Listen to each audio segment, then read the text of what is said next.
शहराच्या दुराणी चौकच्या बाजूला जे चौपाटी आहे ती चौपाटी आता पूर्णतः बंद होणार आहे.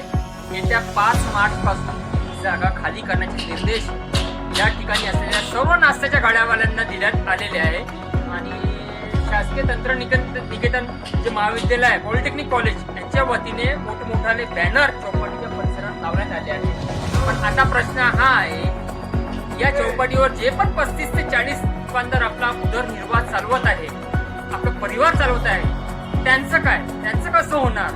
त्यांच्यासाठी नगरपालिका प्रशासनाने एक वेगळी जागा देण्यात यावी हीच माझी विनंती आहे. या पण लोकांचं तेच म्हणणं आहे की आम्ही कुठं जावं, आमचा उदरनिर्वाह कुठं करायचा, धंदा कसा चालवायचा, आम्हाला कुठेतरी शासनाने जागा द्यावी ही विनंती करण्यात आली आहे. माझ्यासोबत सुनील भैया आहे जे त्यांचा पाणीपुरीचा व्यवसाय चालवतात.